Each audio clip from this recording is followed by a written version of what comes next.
Czajnikowy.pl. Dobra herbata.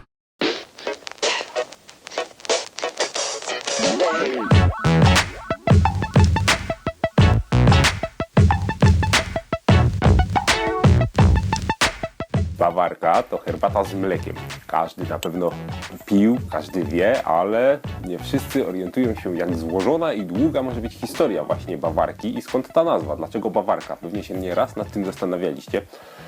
Okazuje się, że tylko w Polsce herbata z mlekiem jest nazywana bawarką. Co to ma jednak wspólnego z Bawarami? Historia całej bawarki zaczyna się we Francji. W ogóle słowo bawarka pochodzi od bavaroise, o ile dobrze to wymawiam. Po francusku właśnie bawarczyk, bawarka albo w ogóle bawarskie, jak się nie mylę. Proszę mnie tutaj prostować, jeśli ktoś się zna na tym języku.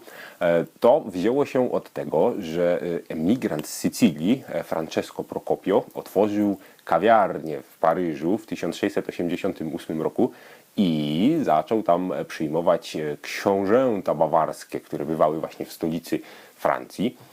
Okazuje się, że oni zamawiali bardzo specyficzny napój, który właśnie na ich cześć został nazwany bawarką, a nie miał w składzie mleka. To jest ciekawe, jest to herbata z dodatkiem syropu ze specjalnego gatunku paproci. Ma to właściwości lecznicze, stosowane głównie przy infekcjach górnych dróg oddechowych i przy przeziębieniach. No, ci bawarscy książęta pili to właśnie dla smaku, no ale właśnie zapoczątkowali nową modę i na ich cześć zostało to nazwane bawarką. Ale w składzie nie było właśnie mleka. Tak powstało słowo bawarka i dotarło do Polski, gdzie mleko się zaczęło już pojawiać, ponieważ zmieszano kulturę angielską. Anglicy zupełnie nie nazywają swojej herbaty z mlekiem bawarką, a Polacy jak najbardziej. I właśnie w naszym kraju bawarka to jest herbata z mlekiem. W Anglii, gdzie się pije herbatę z mlekiem, nie jest to bawarka, a we Francji, skąd wywodzi się to słowo, bawarka to jest herbata z syropem paprociowym, również bez mleka. Początek herbaty mlecznej u nas zaczął się w czasie Sejmu Czteroletniego, gdzie najpierw panie parzyły zieloną herbatę lub jakąś tam ziołową, rzadziej czarną, i dodawały właśnie do tego na sposób angielski mleka lub śmietanki, osłodzone piły. Panowie raczej tym gardzili, stąd wzięło się, że jest to właśnie taka damska herbata bawarka. Później zaczęto już rzeczywiście robić to na czarnej herbacie, tak jak dzisiaj to znamy. Oficjalny przepis na bawarkę to jest, oczywiście w Polsce, to jest szklanka ciepłego mleka plus pół szklanki mocnej herbacianej esencji. No, wielu z Was na pewno, jeśli pija bawarkę, to zupełnie inaczej.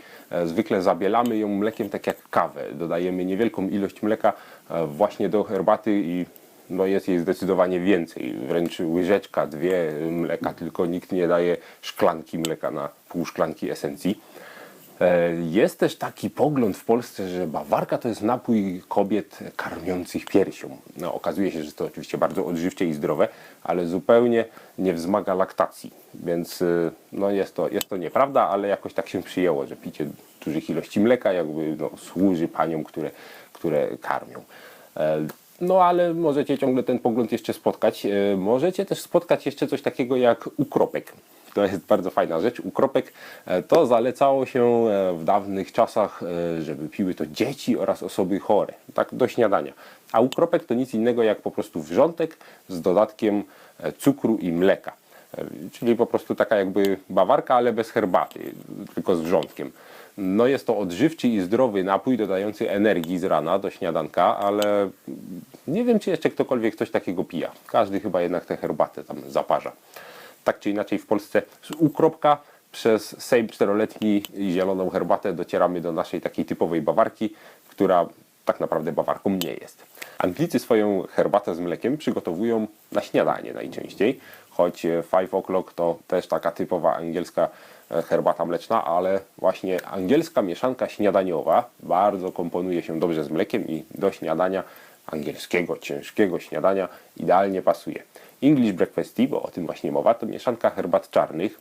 Tutaj musimy zwrócić uwagę na to, że mieszanka herbat nie jest konkretną jakby herbatą. Tutaj mamy herbaty z różnych plantacji, z różnych części świata, zmieszanych razem i powstaje konkretna mieszanka nazwana English Breakfast Tea. W składzie znajdziemy herbatę z Assamu, z Ceylonu oraz niewielką ilość kenijskiej herbaty jeszcze domieszanej. Są to mocne herbaty, które dają kompozycję pozwalającą przyprawiać dowolnie sam napar. Możemy dodać mleka, cytryny, cukru i nie zabijemy herbaty. Jest to bardzo wyraźna, intensywna herbata, typowa angielska śniadaniowa herbata. I tutaj pojawia się wielka dyskusja na temat tego, jak przygotować taką mleczną herbatę angielską. Można by się spodziewać, że to bardzo proste. Dodać mleka po prostu do herbaty. A okazuje się, że nie. Tutaj istotne jest, czy najpierw wlejemy do filiżanki herbatę, a potem mleko. Ile tego mleka? Czy najpierw mleko, a potem herbata? Jaka kolejność? Czy mleko powinno być zagrzane? Są takie opinie. Otóż według polskiego przepisu tak, to powinno być ciepłe mleko. No tutaj dajemy całą szklankę mleka na pół szklanki esencji, więc pamiętacie, no wyobrażamy sobie, będzie zimny napój, jeśli mleko będzie zimne. W angielskiej tradycji mleko powinno być zimne właśnie. Są dwie szkoły przygotowania właśnie takiej angielskiej herbaty. Na początek możemy dać mleko na spód i do tego wlać właśnie esencję. Zaletą tego jest to, że mleko nie zetnie się. Jeśli używamy właśnie jakiegoś takiego świeżego, niepasteryzowanego mleka albo śmietanki, może się zdarzyć, że się w herbacie zetnie po prostu, a wlewając gorący napar do zimnego mleka sprawiamy, że całe mleko ogrzewa się bardziej równomiernie, co zapobiega właśnie ścinaniu się. A druga sprawa, Anglicy mieli bardzo delikatną, kunsztowną zastawę stołową, chińska porcelana, bardzo cieniutkie ścianki filiżanek. Obawiano się, że od gorącego napoju mogą pęknąć. Stąd wlewano najpierw zimne mleko, a dopiero potem napar, który był gorący.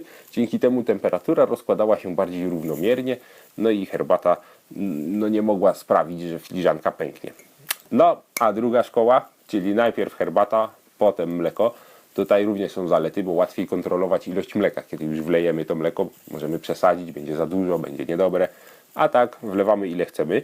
No i tak nakazuje savoir-vivre angielski. To jest jedyna poprawna, kulturalna metoda. Kiedy będziemy u królowej na herbatce, będzie grubiaństwem wlać najpierw mleko, a potem herbatę. Najpierw herbata, potem mleko. Więc jedni parzą tak, drudzy tak. Savoir-vivre każe wlewać najpierw herbatę, potem mleczko. Do przygotowania naszej bawarki potrzebny nam potrzebny nam czajnik zaparzonego właśnie Englisha.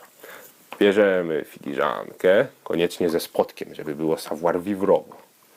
Nalewamy prawie pełno. Tutaj proporcja jest kwestią gustu, stąd również głos za tym, żeby nie wlewać najpierw mleka. Myślę, że dla Ciebie to chyba trochę mniej herbaty, więcej mleka, tak?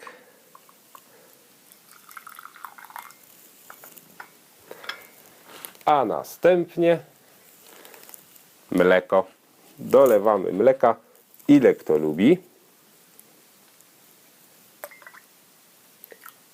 To oczywiście trzeba zamieszać. Można dodać cukru, można dodać różnych rzeczy. O tym jeszcze za chwilkę. Tu dla Ciebie więcej mleka, tak? Według gustu. Proszę bardzo. Herbatka dla kotka. No. To smacznego.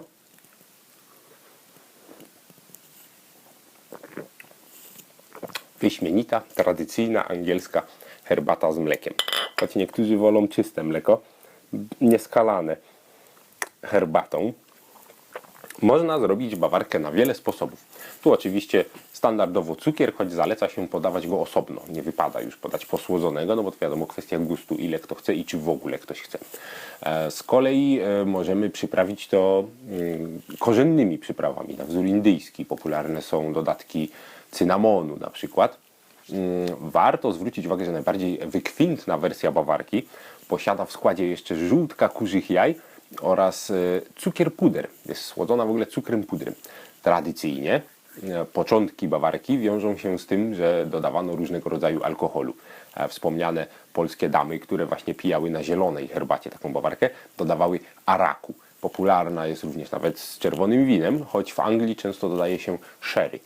No, co kto lubi. My tutaj mamy najprostszą wersję, czyli herbata z mlekiem. Polecam Wam kosztować bawarkę. Wielu z Was może jest uprzedzona do tego, bo z dzieciństwa musieliśmy to pić. Polecam English Breakfast Tea jako najlepszą śniadaniową i najlepszą herbatę właśnie do bawarki. Piszcie w komentarzach, jak wy pijecie swoją bawarkę, ponieważ no, znamy London Foga, znamy masala chai, znamy herbatę po tybetańsku. Wszystko z mlekiem. Jak widać, bardzo wiele jest różnych odmian bawarki, które już właściwie przestają być bawarką.